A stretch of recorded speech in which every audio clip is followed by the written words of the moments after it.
Please, please, the message started. Please. Okay. So, good evening to everyone. It's a pleasure to be back again.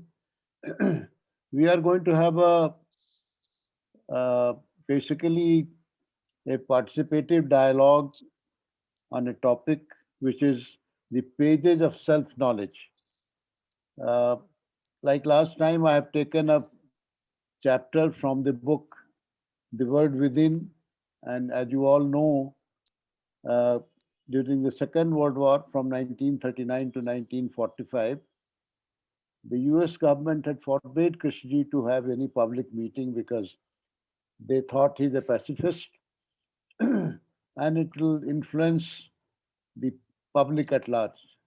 So Krishnaji used to have personal dialogues where people would come to him with issues or problems, and then he'll listen to them and give his own uh, views or understanding of how things are in life. So this is one of it. This is chapter number 37. So I'll read out the passage. It's little longish. I may take 3-4 minutes.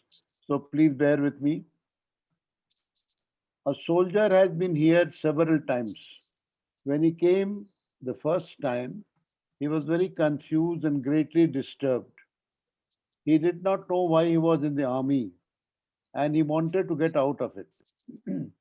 He was not sure whether he was conscientious objector because of some religious orthodoxy, or he felt deeply and instinctively that to kill was wrong, or he was frightened of the whole affair. He said he was not exactly frightened of getting killed, but in this painfully confused state, he was not sure of anything, at least of all of what he thought and felt. He had been to a good psychiatrist who, after a talk or two, had more or less pointed out that he, the soldier, wanted to save his neck by getting out of the show. The soldier was not in no way satisfied with this explanation, for he felt it was very superficial and too arbitrary. He did not think he was concerned only with saving his own life, but there were other things of which he was vaguely aware, causing uncertainty and confusion. He wanted to go before his commanding officer and declare that he was unfit and so on. Before he takes any step or before he identifies himself with any mood, tendency, or conviction, is it not necessary first to understand himself and the confusion he is in? In understanding himself and his self contradictory state, he'll find the right course of action, not dependent on changing responses or on the dictates of his family or society or on religious authority. To discover such a course of action, must he not study himself, get to know himself? Without this self knowledge, he will always be at the mercy of others, in a state of self contradiction and confusion and sorrow. Self knowledge is not easy, it requires persistency, detached and kindly observation, subtle sensitiveness. It is a volume of many, many pages. Each page must be read with care and understanding. You cannot skip a page, for each page gives a hint towards discovery and experience. The more you read between the lines, the sharper, clearer grows the capacity of awareness. The very eagerness, the impatient greed to reach the end prevents the comprehension of each page and chapter. Nor can there be theories and formulations concerning the ultimate end. You might as well give a complex and delicate machine to a child. The machine is soon destroyed. Even if you are capable of reading the descriptions of the end, you will not understand it. You must experience it, and to experience it, there must be self knowledge, the knowledge of many pages. So, self knowledge begins with the present, with the data that you have. In analyzing this data, you will unravel the past and the nature of time, its binding quality. Through this awareness, right thinking is cultivated. Right thinking with regard to sensuality, worldliness, ill will, means of livelihood, power, and personal continuity. Through this awareness of right thinking, the mind is freed from the identifying weight of memory, which brings about deep serenity and wisdom. In this stillness, the timeless is realized. So, this is what the uh, writing is. It's very easy to, as we all know, say that self knowledge is to know about oneself. So, when we have a dialogue, I'll request that let people say whatever they have to say. We should not interfere in what they are saying. We should listen to everybody. And I think being in dialogue means that I'm ready to learn and I'm ready to listen. It's not a debate. We are all exploring. We are all here because we don't know everything. So we should share our understanding. When we do that, I'll also request that we should also go into what blocks us from knowing ourselves. So with these words, I'll close here. And anybody who wants to say anything, please raise your hand. We'll unmute you, and then you can say whatever you want to say. I'll begin with Harshad Bhai, and he can set the ball rolling, and then anybody else can jump in. Yes. Yeah. Yes. Are you able to hear my voice? Yes. Okay. Uh, it seems to me that many people, when they accept a job, they don't accept because they are very much interested in it, but maybe a necessity.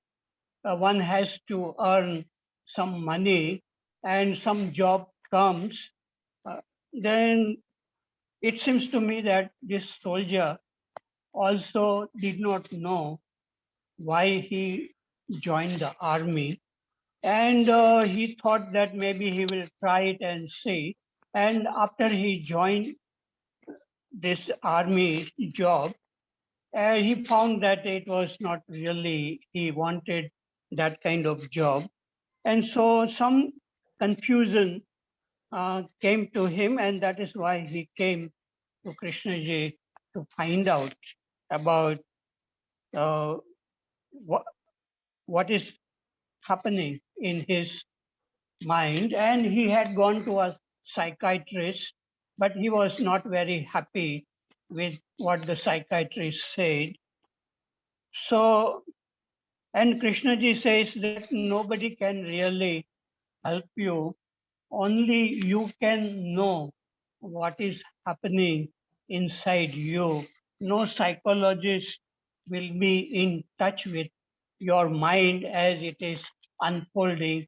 And also, Krishnaji also cannot help except saying that you need to look at your own mind with kind of a curiosity and with persistence day after day.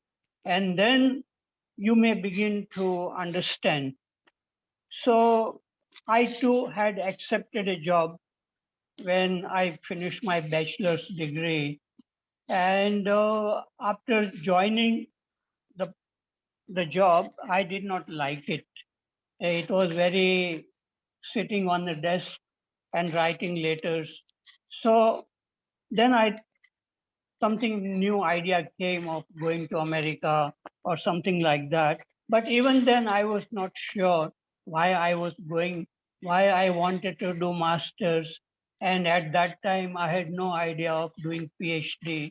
But then I just went into PhD. And then I joined a university in Canada to do job, but I don't think it was my passion. I was very good in my work, no doubt. I was very doing very good work in science also, but I don't think it was a passion for me. It's only I became clear only after reading Krishnamurti book first time in 1972 or 73. And even then, I was not clear, but only in 1979, when I listened to Krishnamurti for the third time in Ojai, California, and I went back to Canada, then it became very clear that this is my job. I want to be a teacher. And of course, I wanted to be a teacher when I was young. But this time it became very, very clear. And even if somebody had given me thousands of dollars for some other job, engineering job, I would not have accepted. So that kind of clarity is very rare, I find. Most people are stuck in a job, in a government job, and they do the same thing day after day, and they maintain their family and survive. And they are not doing it because they are interested. So self-knowledge, this is about learning about ourselves as the mind is unfolding. That means you are sitting and some song or a thought or a feeling comes, you become curious that what is it? From where does it come? And most of the time, we are not really looking in. We are just getting carried away. And then if somebody says something very unpleasant, we get carried away, we become hurt or become angry. But this knowledge, which is in the present, which is unfolding, is very, very important. And to look at what is unfolding is not through thinking, but something what Krishnaji calls it a choiceless awareness. And once such awareness comes in one's life, then life becomes much simpler, very enjoyable. Otherwise, we get carried away by thoughts and feelings, and a slow deterioration happens in our life, in relationship. Okay, I finish. Thank you. Thank you, Harshadai. Thank you. Shakti ji, you want to say something?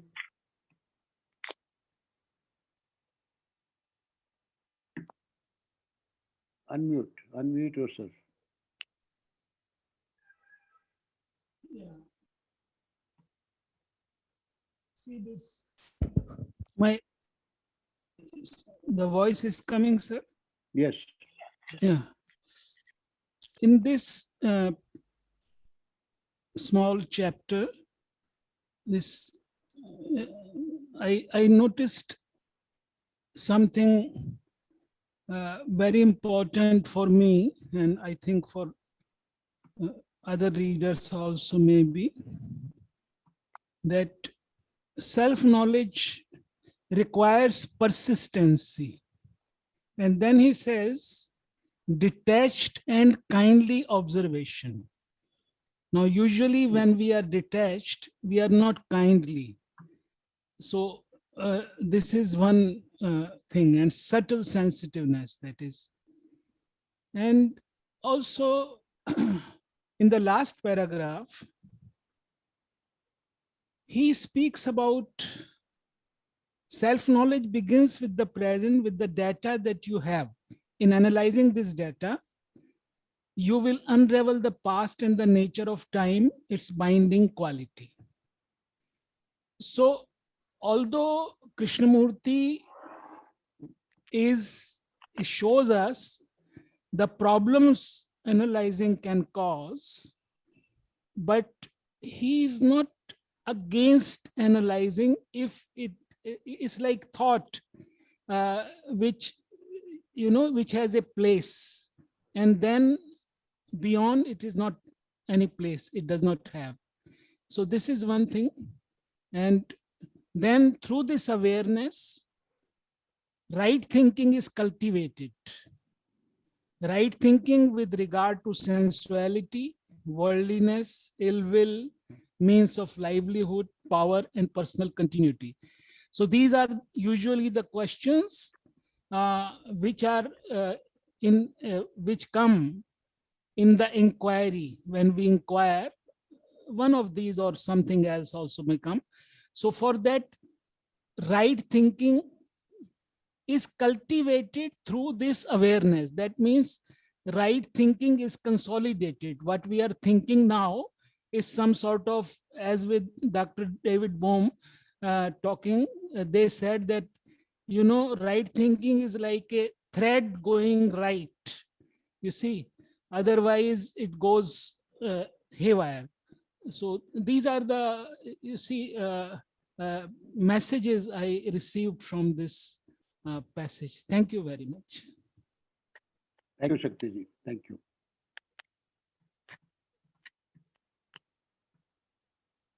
May I make one comment Yes, please. about what Shakti ji said? Because Krishna ji here talks about analyzing.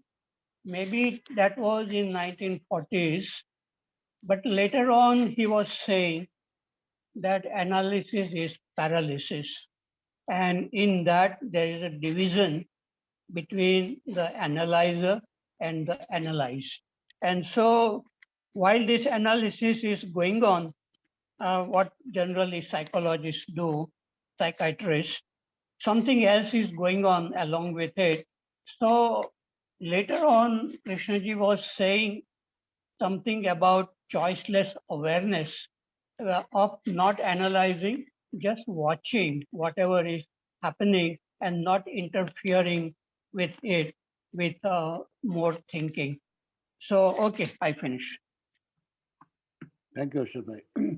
I think it's important to know that when we are looking at ourselves, when we want to know about ourselves, it's very important that we have the energy to do that. Normally, we lack energy. We are busy in so many other things that we don't have time to look into ourselves.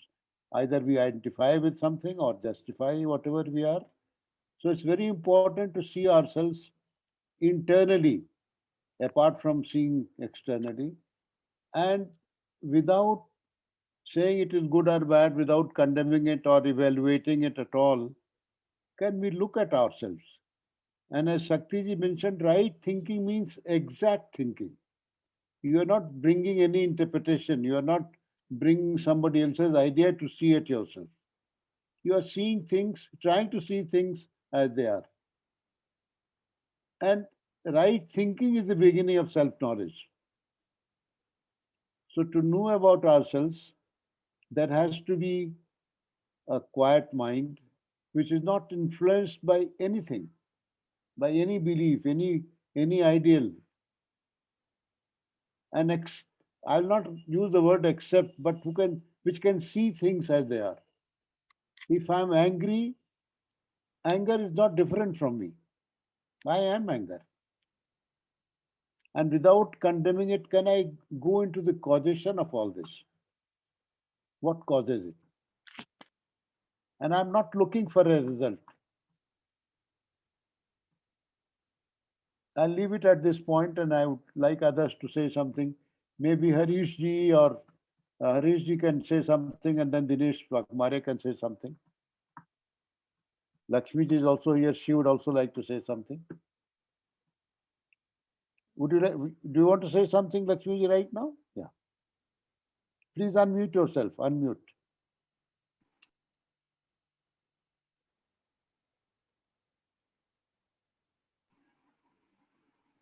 Yeah. Yes, sir. Am I audible, sir, now? Yes, you are.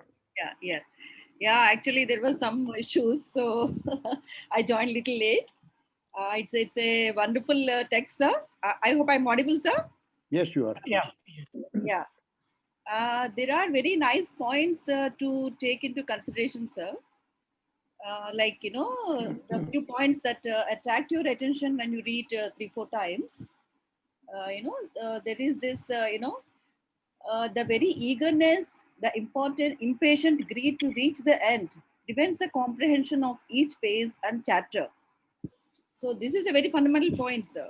Like, like if you have some end in your mind, if you already have made some conclusions about anything, I think that is that should be avoided by all means, because otherwise every action of oneself is going to be justification from that angle.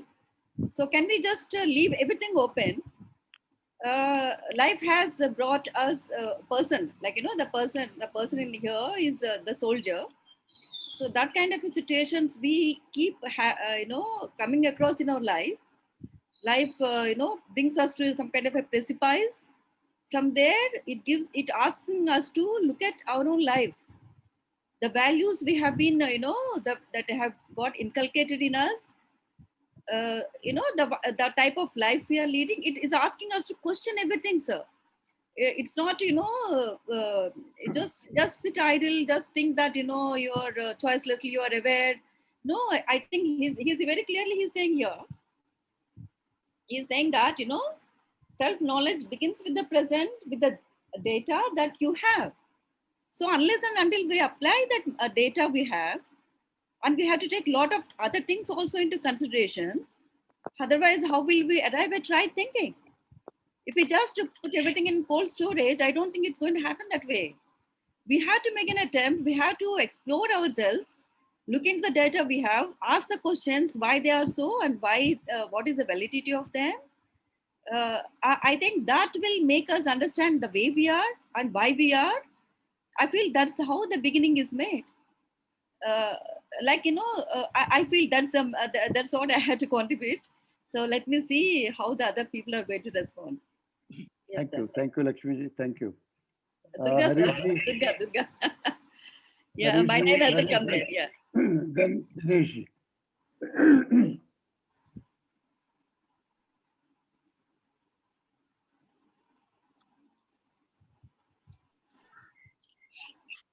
Yeah, okay. Namaskar to everyone. There is a whole lot of things. The first thing is that, I mean, I must be forgiven for some very direct, curt remarks, if I can be forgiven. I mean, I suspect the book or whatever, Krishnji's words have been heavily edited. I'm not sure whether in the 1940s, the word data was common enough for a person like Krishnji to use it. But actually, it doesn't matter. It doesn't matter much. But yes, first of all, I seem to appreciate what Dr. Parekh said about analysis, not the slogan of analysis is paralysis. Okay, that is good poetry, that is fine. Because one thing is simple. Analysis involves intellectual, mental, cerebral activity. Awareness is some of a different kind. That is one thing.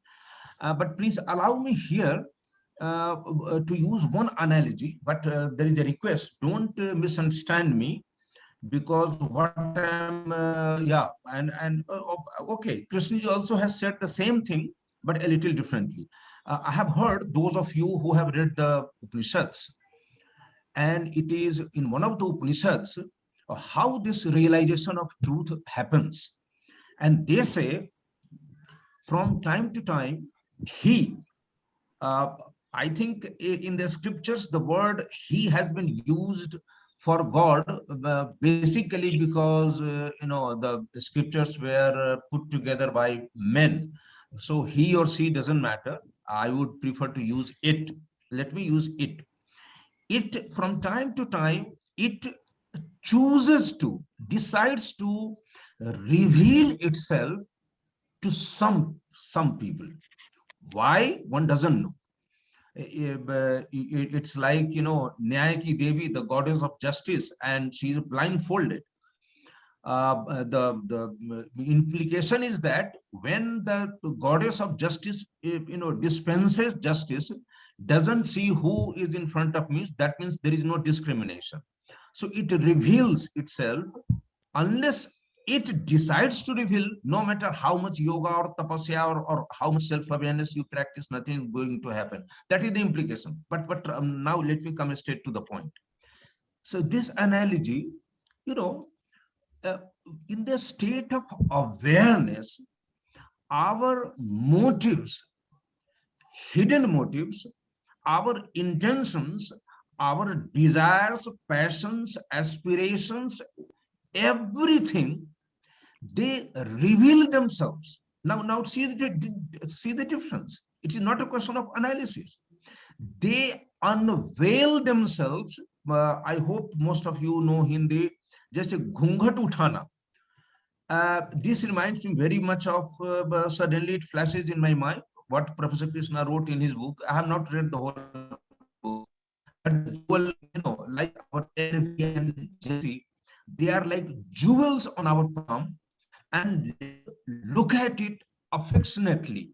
They are precious, because unless we make friends with our inner world, which has both so-called negative emotions and positive emotions, unless we make friends, which means what?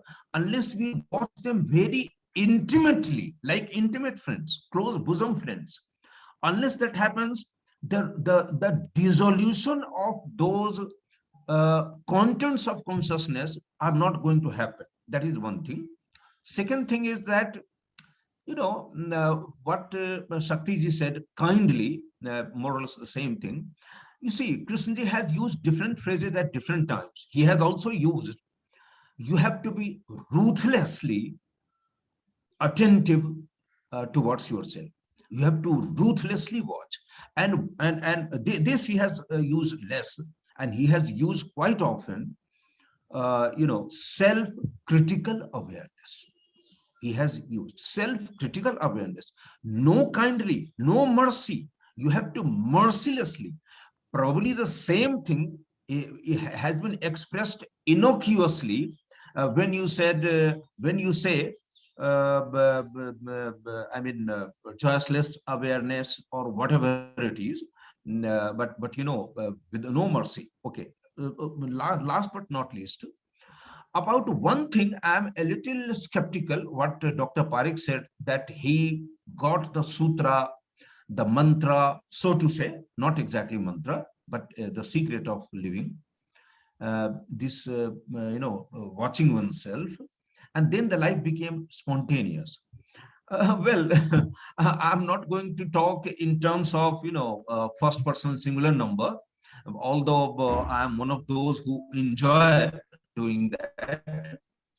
But when I look at my life, it has been full of conflict, and I have had very checkered, nothing has come straight to me, and in spite of that topsy-turvy roller coaster, ups and downs, nothing has come to me straight, and not much has come to me. I have to depend on my two kids, to pay the grocery store bill and all that. So in spite of everything, I cannot, no school is willing to give me a 10 or 15,000 rupees monthly job. So what I mean is that I am not, with due apology to Dr. Parekh, I am not sure if life is as simple as that for everyone. No, life is hard. Yes, I know one thing. You may say, well, they don't give you job because you have created an image of a rebel. Okay, fine. But who knows that rebellion also has come out of some, self-awareness, because self-awareness dispels all self-deception. The other day when I sent my email to everyone, I wrote clearly that I am not with Krishnaji on the same page when he says truth is a pathless land. When I don't agree with him, I would say. So this kind of integrity and this kind of honesty also is a product of reading the world within. But as Krishnaji said, that it is dangerous, then you cannot live, a double-faced life. And if you are not willing to live double-faced life, the life will become a hell. It will be full of trials and tribulations. So it is all right for us to sit comfortably and discuss intellectually. But again, with due apology to Dr. Parekh, I'm not sure whether everything becomes spontaneous. Thank you very much for putting up with what I felt like sharing. Thank you very much. Thank you, Harishji. Thank you. Yes, Dineshji. Sir, in my views, there are two aspects of this. One is a man is having a worldly assignment, what he wants to do in the, what kind of job he wants to do, what he wants to do in the field or outside. That is one aspect. Another aspect is the spiritual aspect. So what level of dissatisfaction the man is having? Is it only related to the job, or is it something discontent is having from his inner core? If it is related to only the job, then I think only any counselor or any psychologist can help him. He can make him understand what good parameters or psychological traits he is having, what he is good at doing, and he can choose a job considering what he loves to do or what is the fact available to him. So he can choose between what the best he can do and what he loves to do. So suppose a man is having good at photography, but there is no market for it and he cannot earn sufficient money from it. And he has to search a place where he can go and then he can do the photography and all that. So there are two things. One is what is his worldly assignment. So there, I think there is this self-awareness and all other aspects are not that much necessary. Only the intellectual, his capacity, what is his IQ capacity is, what is his EQ capacity is, that can be analyzed. And here analysis is can help him a lot. But if he wants to go inside him and he wants to know what is truth or what is the freedom or what are the other aspects of life or deeper issues, if he wants to understand that, then this all looking and awareness and what Krishnamurti said, that comes into picture. And for that he can understand and he can go into the details of what is his self-knowing. I think Krishnamurti has pointed out very beautifully, there is a difference between self-knowledge and self-knowing. Self-knowing is what you get at in any transaction of what you are doing with any persons. This transaction, what I am using from the transactional analysis, which normally the management people are doing. Whenever you are in relation with anybody, what are the emotions you are having? What are the reactions you are appearing in your mind? That will tell you what is the state of your mind at present. What are the other issues which are emerging, like greed or fear or anything, and you can attend to it. As Dubeji rightly said, when you are in fear, it means you are fear at that time. Or whether if you are greedy, then you are greedy. Your I becomes greedy. I and greedy are the same. As Krishnamurti said, that contents of consciousness is the consciousness. So at that time, whatever the contents is emerging, we always observe that there is only a part of content emerges, and that at that time, when you attend to it, you remain fully with it. Then you can understand about yourself what sort of now this is my wordings, what sort of energy you are processing at that time. Whenever there is a feeling or emotions, at all those times, it's a kind of energy which remains for some time, and we see that as soon as some time goes, that whatever feeling you are having or whatever emotion is emerging, that subsides. So one has to be remain with it, and then he has to understand it. As Krishnaji pointed out in details, one has to be it can be a very a big book which you have to go through it and to understand your whole life. So if I would like to summarize in my views, there are two different aspects. One is worldly assignment, and another is the inner, your inner engineering, you can say, or whatever you may call it in words. There are these two different things. In first, you have to use analysis, and that can help you a lot. Whereas in another case, you have to understand the other aspect like consciousness, awareness, and all the other things. Thank you. Thank you, Dineshji. Before I go to Harishji once again, I want to mention a few things. First to Dineshji, as you have rightly said, there are two aspects, but each one influences the other. If I'm disturbed externally, I can't be quiet internally. So even though they are different, they are closely interrelated. So I don't see that I have two compartments or I have two caps. I wear one cap and I talk about my own life and everything, and I remove that cap, put the cap of spirituality, and talk about the inner engineering. It perhaps doesn't go that way. I think it's a work in progress. I mean, as Harishji said, he is dissatisfied with his life because he has not been able to find a job after his retirement. That is his problem. I'm not being unfair to him, but we all have those issues. But do I see why I'm not being able to do that? Can I look at it? I'm not saying that looking will give me a direction or some solution to it. And coming to Dineshji's first point, I think when this soldier came to Krishnaji, as I read in the beginning, he was not sure whether he was conscientious objector of some religious orthodoxy, or he felt deeply and instinctively that to kill was wrong, or he was frightened of the whole affair.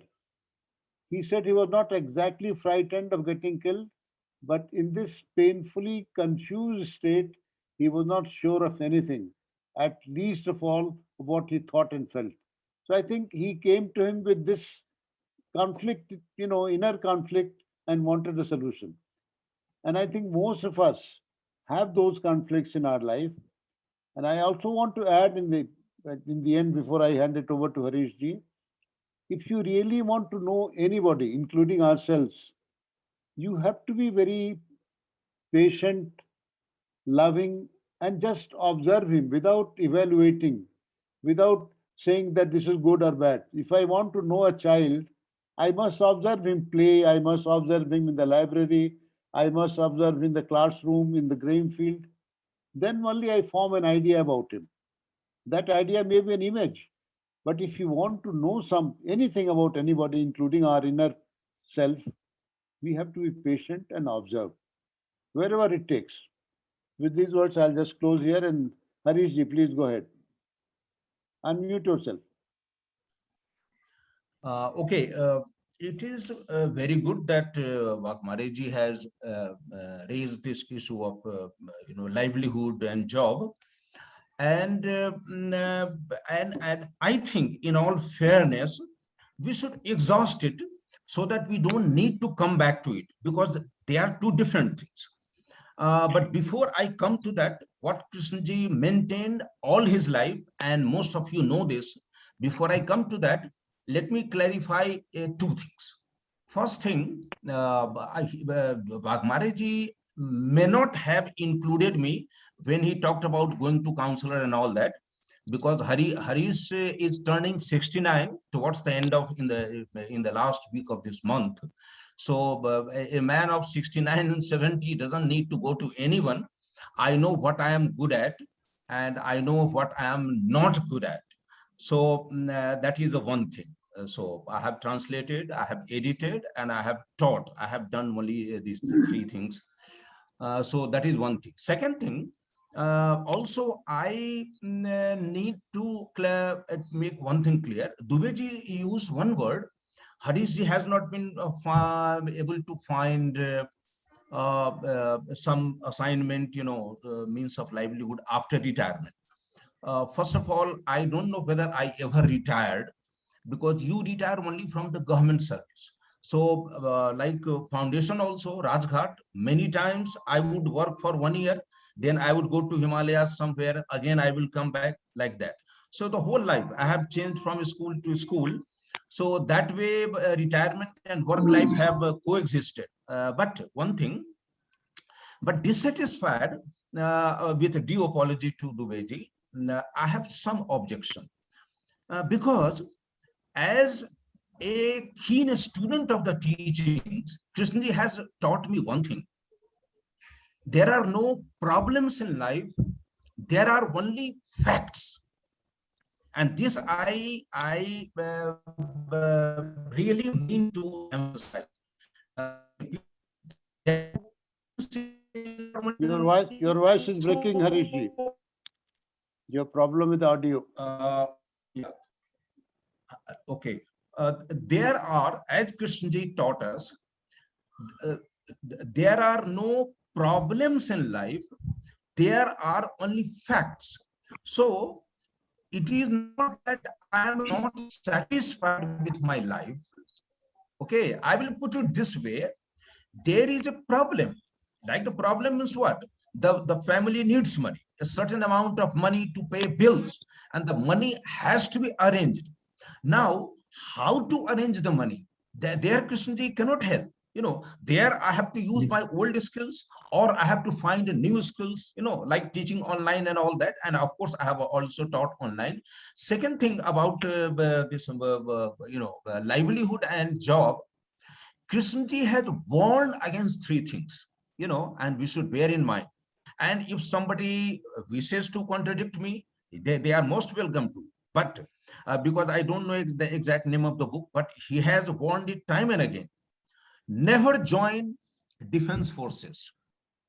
No defense forces, including police and including military. That is one thing. And never join legal profession. Now, you can ask, if everybody listened to Krishnji, can the world function? I am not sure whether that is a valid question, because, you know, if you talk to someone, okay, why don't you turn a vegetarian? You know, eating meat and all that and smoking, that dulls our mind. And the usual logic is, well, if everybody turn vegetarian in the world, there will be, you know, scarcity of food and this, that, and what will happen? The sea and the river will be full of fish and all that, like that. So, but Krishnji has warned it. So, while while we are on the issue of job and livelihood, and if we really have, if we really trust Krishnamurti, I'm not talking about following Krishnamurti, but if we trust, Krishnamurti has warned against, I repeat, military, police, and legal profession. So I started reading Krishnamurti, you know, I had not even finished my education. I was still in BA. And I read, started with commentaries on living, and I decided that yes, whatever job, whatever work Krishnamurti Foundation gives me, because I had already met Krishnji in 1977, January in Bombay, the same year, Rishi Valley in December at the annual gathering. And one thing was clear, whatever foundation job foundation gives, I will do. First, I was at Valley School. I taught for 5 adjunct faculty. In 1981, I taught for 5 months. Then Achyutji sent me to Rajghat to take up translation work. So, you know, and then there was no looking back. So, I mean, thank you very much. Thank you. Harshad bhai, please. Yeah. Krishnaji talks about questioning, and also Durga Rani talked about questioning. But I have a question, that is the question is a real, genuine question. And if it is so, what happens after the question? Is the mind becomes very, very curious and silent to look what is unfolding. So that seems to me more important, and I have not questioned myself anything. I'm interested in just watching whatever is unfolding, and whatever is not. When you ask a question, you are going in a certain direction. You are limiting your watching in a particular direction. But just watching whatever is coming, whether it is a song is coming or some feeling or thought coming, that seems very important to me. It may not be so for other people. And about the content of consciousness is consciousness. But apart from the content, there is something which can look at the content, which is thought and feelings, and that is not part of the content. And that is what I feel that is a real awareness which can look at very, very clearly all these contents which are unfolding. And about the self-knowledge, psychological knowledge which we gather from experience is actually a burden in seeing something fresh, new. And I agree with Krishnaji that psychological knowledge which is accumulated is a burden, which is a block. And one more point is that our education is about learning about the outside world of physics, chemistry, mathematics, and we become very good in understanding the outer world. But the schools and colleges, they are not giving importance to look at the inner world, like when you get angry, you ask what is behind this anger. Or if you say it is boring, something, what is behind this boredom? Or jealousy or loneliness, all these psychological problems which we experience, we don't really look at it. And in that looking, there is a learning. So that is lacking in our education. Okay, I have finished. Thank you. Thank you. Thank you, Arshadai. Now, Pradeep Verma ji, please, sir, go ahead. Thank you, sir. Thank you, Dubey. The confusion, this is how I see it. The confusion in soldier, like all of us, is related to the mystery of death and its role in human life. A psychological struggle to be or not to be. Arjun is as confused today as ever. Time has not resolved problems of life and death. That is one part of it. Then the pages of self-knowledge, whether it is self-knowledge or self-knowing, as Vagmari was talking about. Knowledge means past, both for the knower and the known. Word pages further confirms it as some sort of compendium.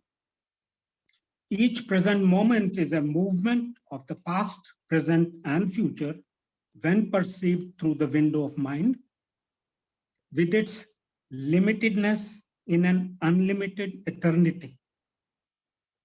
The question is how self-knowledge helps in the ever-slipping present unless there is a cyclic repetition of events. That is the question. Then the third aspect I wanted to take is, he has mentioned, unless you read between the lines.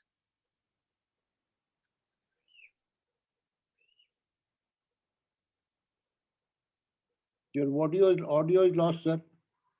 You have muted yourself. Unmute yourself. Volume of pages, each page must be read with care and understanding. You cannot skip a page.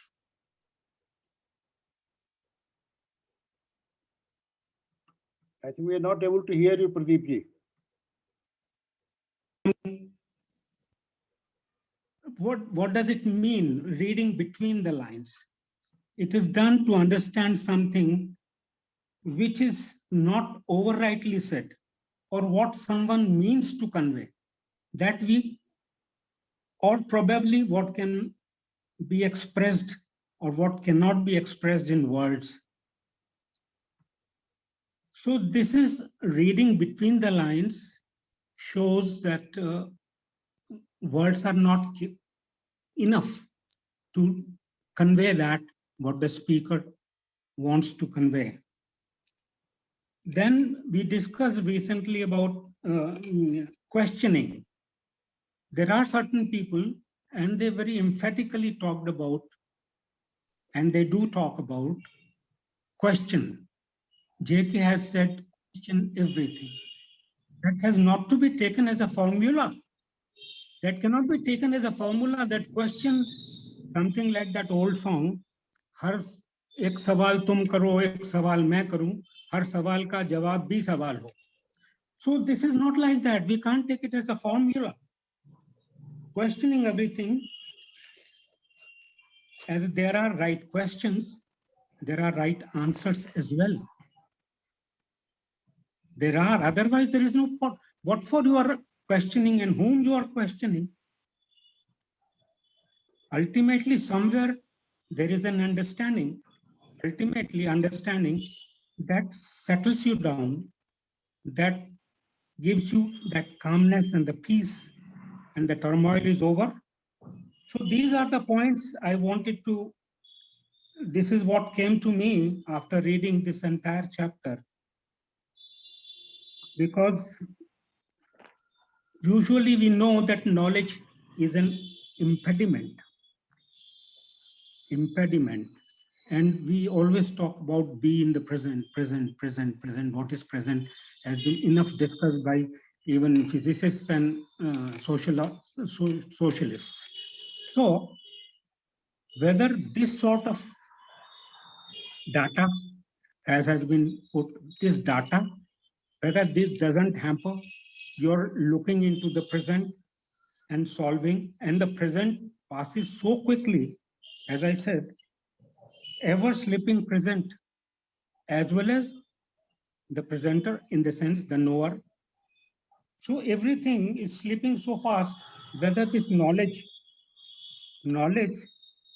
in this case doesn't help, or there is ultimately some sort of data which ultimately is yet to become conclusion, something my life, whether life can be concluded that way. These are my genuine questions. I don't have answers to these things, but what I read, so these questions came to my mind. Thank you, friends. Thank you very much. Thank you, Pradeep ji. I think you have rightly raised some important questions. Yes, Dinesh ji, you wanted to say something. Sir, actually, I was not talking anything about any particular person. What I want to say, as you said, reply to it, 95% people do not have such a deeper questions or such deeper problems, and they got, it's a fact of life that they get sufficient help from the career counselors and other things. Only 5%, even I may be wrong in percentage wise, but very few people go to Krishnamurti or any guru or any, even in the spirituality, or even very few people are interested in these deeper issues what we are discussing. So for the 95 or more percent people, I think this is not the issue. And I want to put this question to yourself as well as Harshad sir and others, that whether this kind of inquiry is for everybody, or only for the some people who are having deeper issues and deeper confusion, we may say, or you may name it or you may not name it, but there are who are interested in the truth or freedom. Is it only for them? Thank you. Thank you, Dinesh ji. I think it all depends on ourselves. If we have a issue and we are satisfied by going to a temple, I think that's good for us. Why should we go to Krishnamurti? But if I have questions which are not answered by traditional knowledge or by a guru or any religious sect, and I come upon Krishnamurti, and he makes it very clear that don't accept me. Test it out in your life. If you feel that is correct, then you agree with it.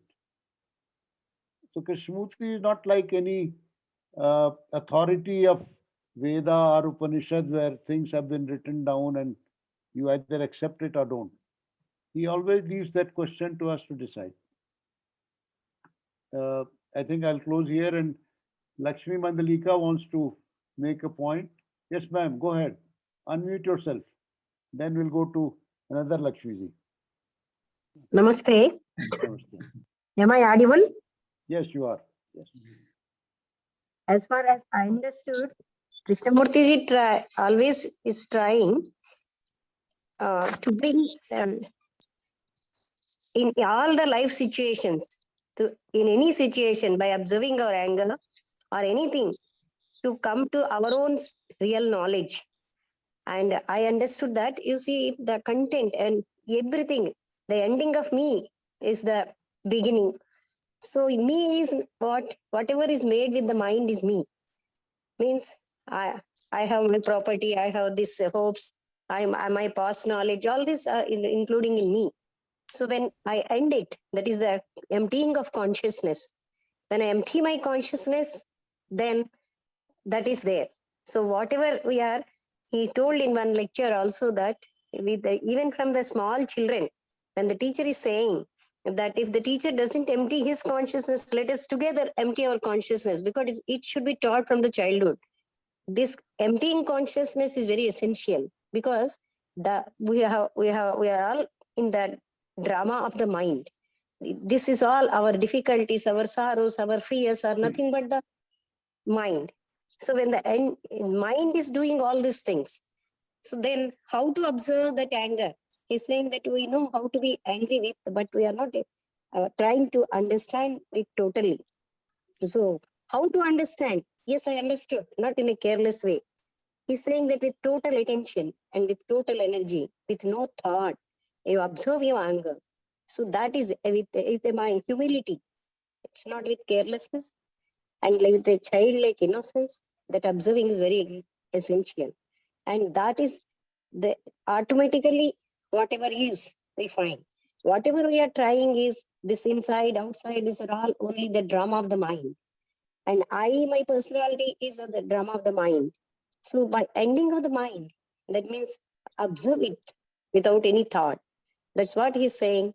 And this is very essential. And then what will happen if the mind is not working? What will work? It is asked. Then he said the supreme intelligence will work. That intelligence will not have any brought forward. Means generally we remember, we chew like the cow all our memories, but that is not there.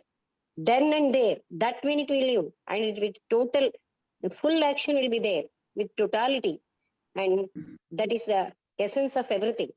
So there is no brought forward, there is no past, there is no memory, and every second, we live with total fullness of the, with total attention, and then that is whatever you say, we can't name it, that everlasting thing, that permanent thing, or whatever you say, that we can't say a name, that will be there. That is the essence of everything.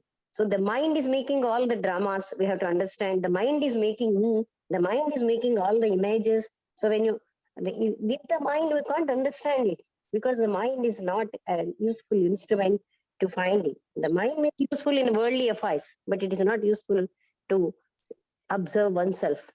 Thank you. Thank you, Lakshmi ji. I think you have raised very important point. I only want to mention that I don't know of a state, at least in my life, where I am completely keeping my memory cleaned up. Because I don't know what that stage is. But it's possible to keep the memory in abeyance, where it is not interfering in your observation.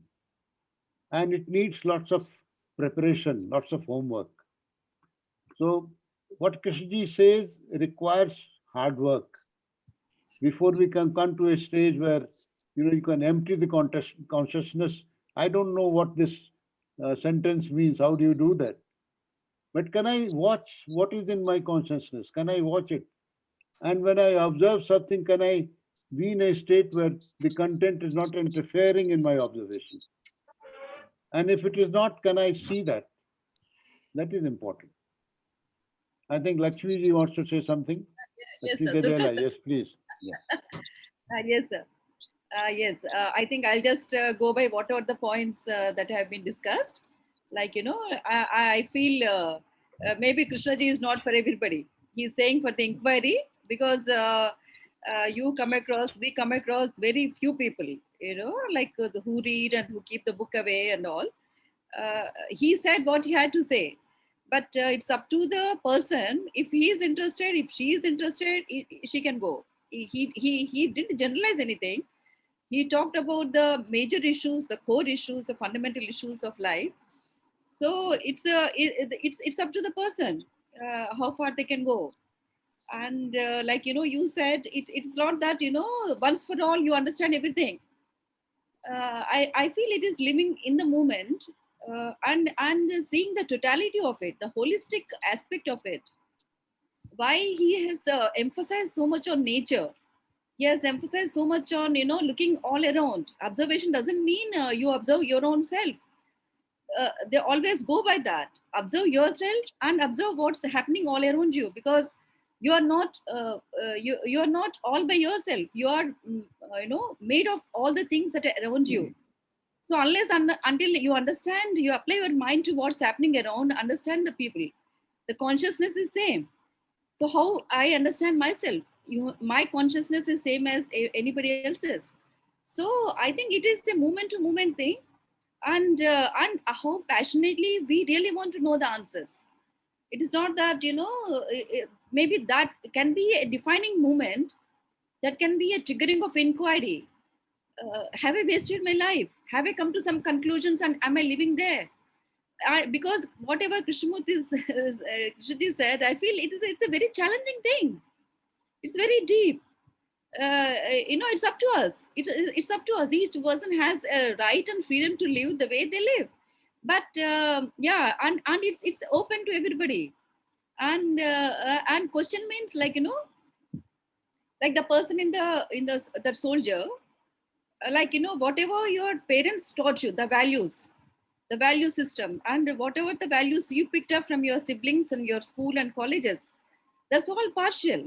There's no totality about it. Each one contributed something to your understanding, and you have come to that point. But at the same time, you are at that precipice, at the defining moment to decide, and your consciousness is telling you something.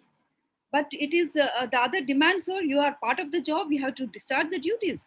So this is a living thing, and you have to understand what is the right action I have to take. So where Krishnaji should have easily said, okay, don't go in, don't be a soldier, leave it and come back. He didn't say actually, apparently. He said, take that as a moment and go back. And read the chapters of your life. That is important. And it's an endless river. It is not that, and and he says about living and dying. If you don't know what it is dying and what it is living, how will we know? How will we understand anything? And the feelings, emotions, thoughts, everything part of our consciousness. Well, it may lead to how far you are passionate into it, how far you want to understand what Krishnaji has said. I really want to see it. If that kind of a thing has coming from inside, there is no stopping. One can go. Otherwise, one can keep on giving a lot of excuses. Keep on, justifying oneself. Why he is like that or why she is like, it's up to you. Everybody has got their choice.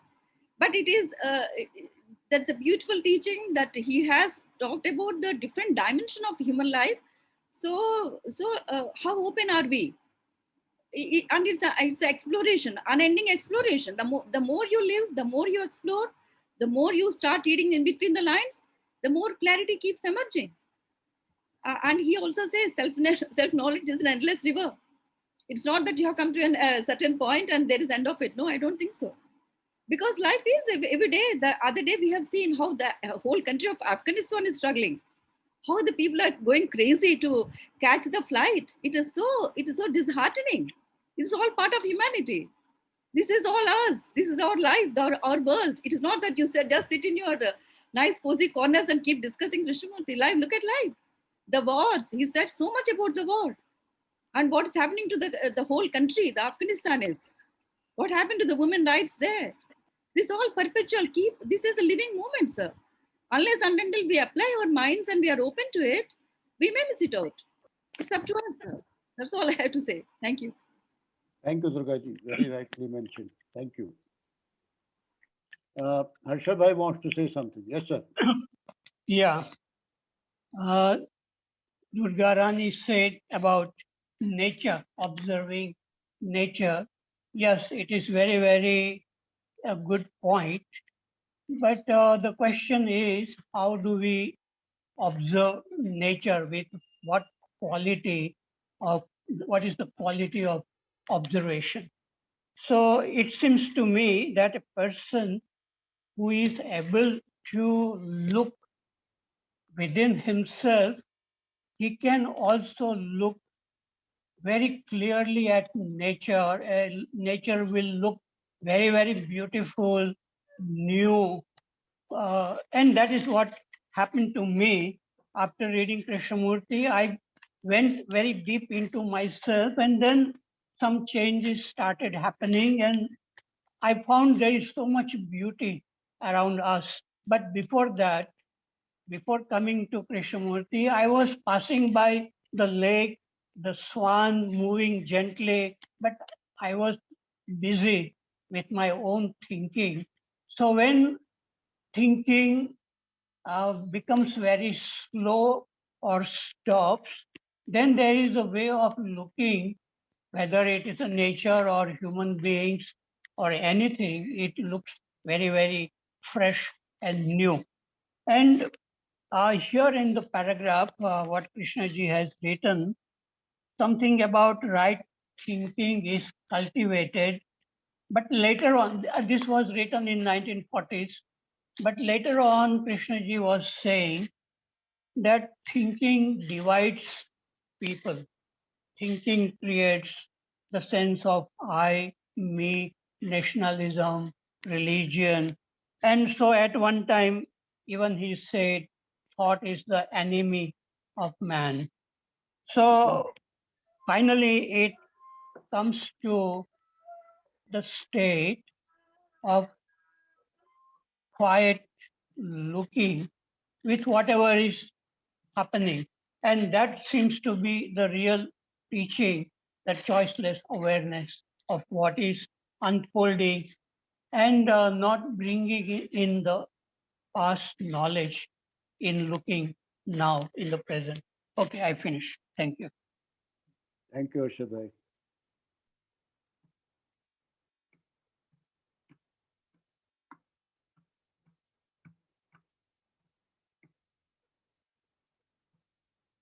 Looks like we have run out of questions now. So, Jain Sahab, what do we do? Should we? Acha, Yeah. okay, Shakti ji wants to say something. Yeah. Yes, Shakti After ji. Shakti ji, you can finish it, sir. Yes. Okay, Shakti ji, unmute yourself. Yeah.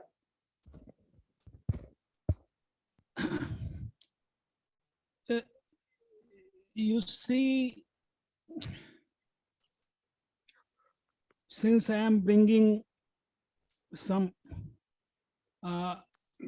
personal experience into it, so I want to repeat it, that you see, my understanding is basically intellectual.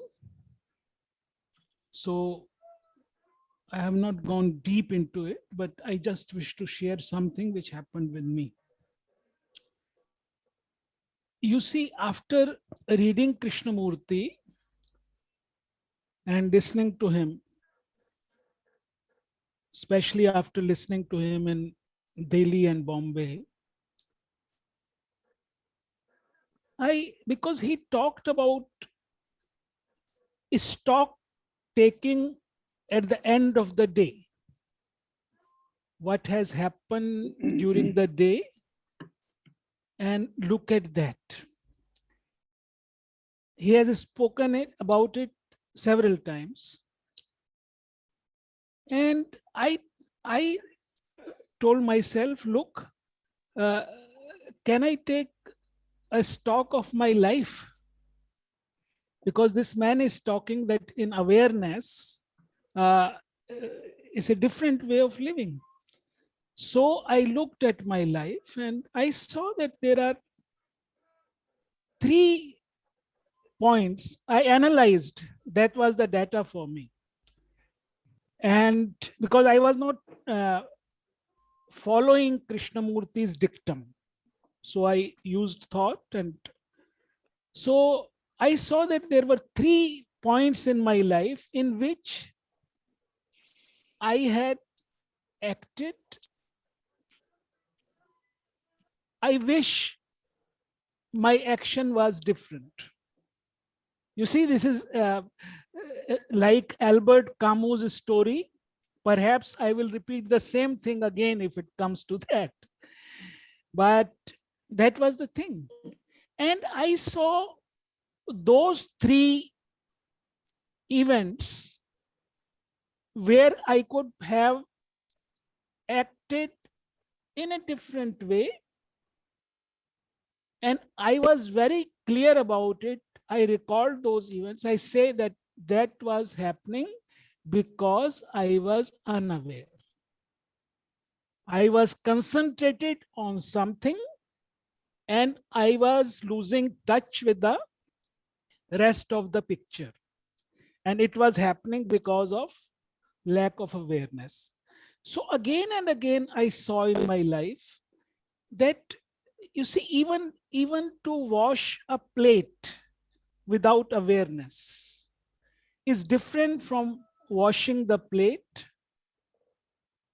being present there, not concentrating on that, but being there. But if I am thinking about something else, I very well I can wash the plate, but the action will be different.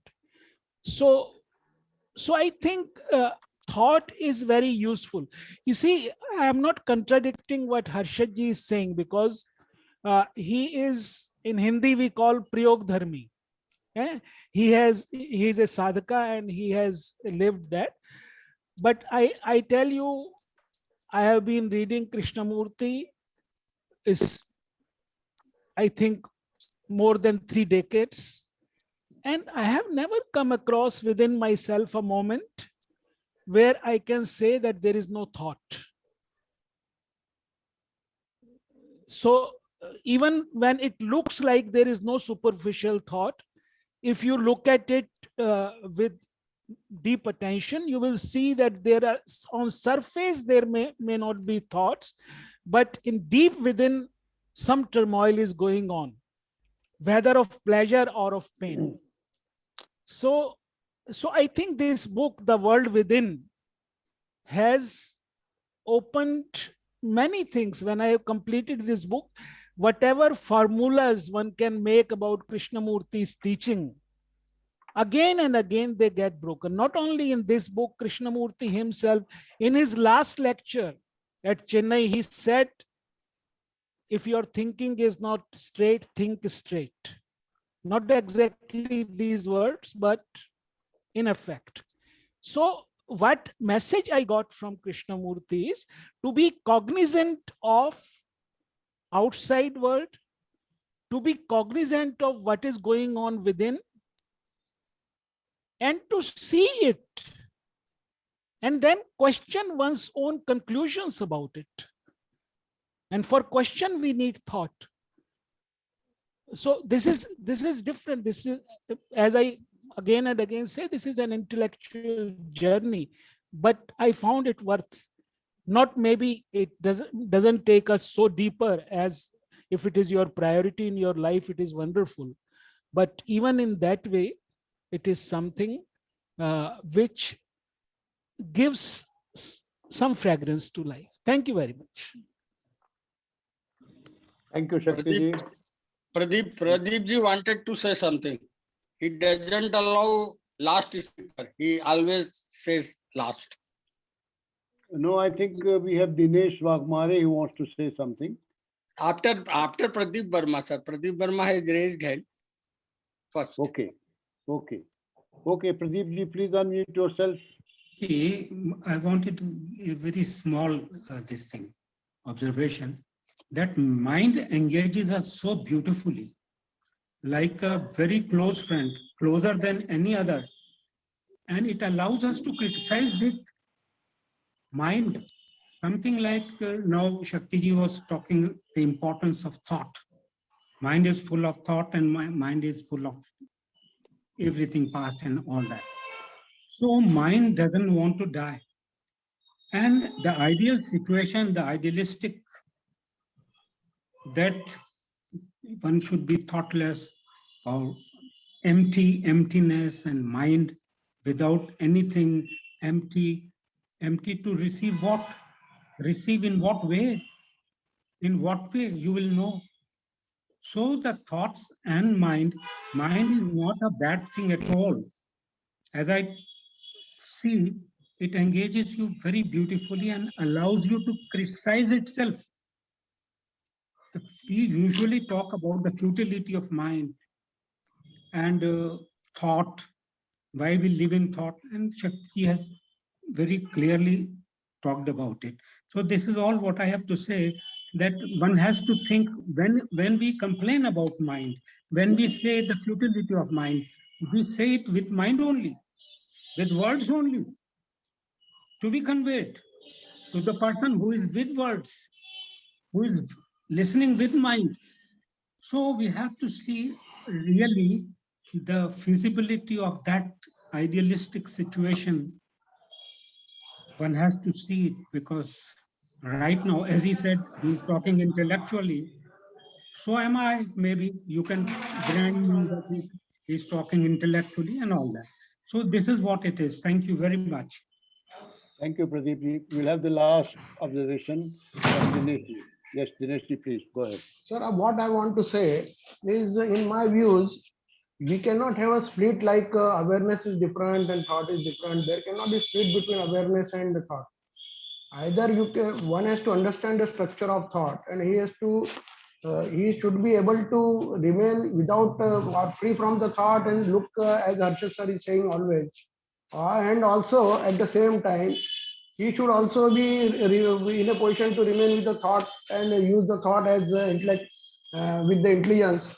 He has to understand the whole structure of thought, what thought can do and where the thought can create problems. And then there can be awareness also with the thought.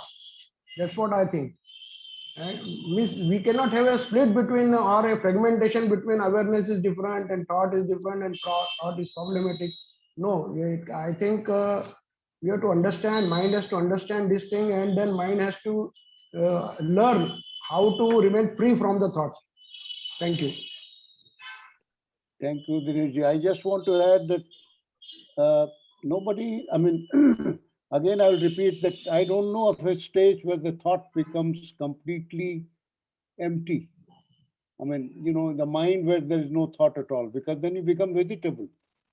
What we are talking about is a stage where thought becomes quiet.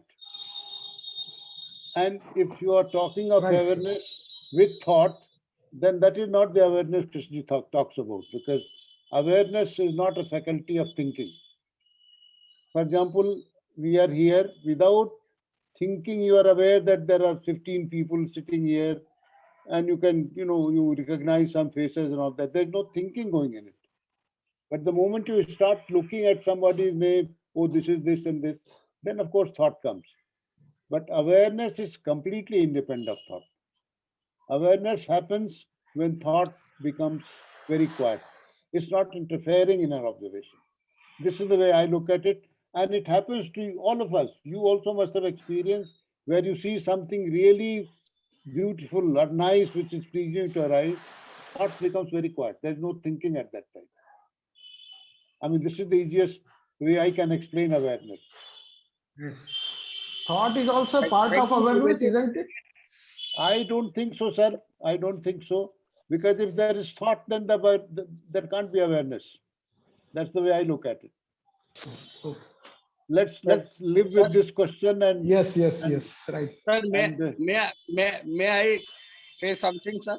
Because Yes, sir, I am please. aware of your lecture on 22nd, Okay. and the subject is Krishnamurti teaching and environment. All are Okay. requested to join it because it is Rakhi. So be aware and be thoughtful also to come Okay. back here. That's my request to everybody. And please end it now. Okay. Sir, thank you. Harshad sir want to say something, sir. Let him conclude. Harshad bhai, you want to say something? Just You're- 1 minute. 1 minute. Okay. Yes. Please, Uh, please. Like in Upanishad, they say there are two birds sitting on the branch of a tree, one bird is eating or singing and the other bird is listening. So I feel that what we call the mind is made up of two things. One bird is like a thinking and the other bird is awareness. So initially it seems that when awareness comes into existence for the first time, there is no thinking, but later on, thinking can go on with the awareness on. And in that state, thinking doesn't create any problem. So it is like many people walking in a room with light on, they don't collide with each other. But if there is no awareness, if there is no light, people walking in the dark room, they will collide. So I think both can exist simultaneously. And that is the real beauty, I will say, that in that thinking doesn't create problem. Thinking is not an enemy of man, as Krishnamurti says, in the light of awareness. Okay, thank you. Thank you very thank much. you. Thank you, Thank Arshad you. Parikh sir. Thank you. Thank you. We Sir. close it here now. So Thanks a please, lot. Kamlesh ji, Thank you. please close it. Thank you.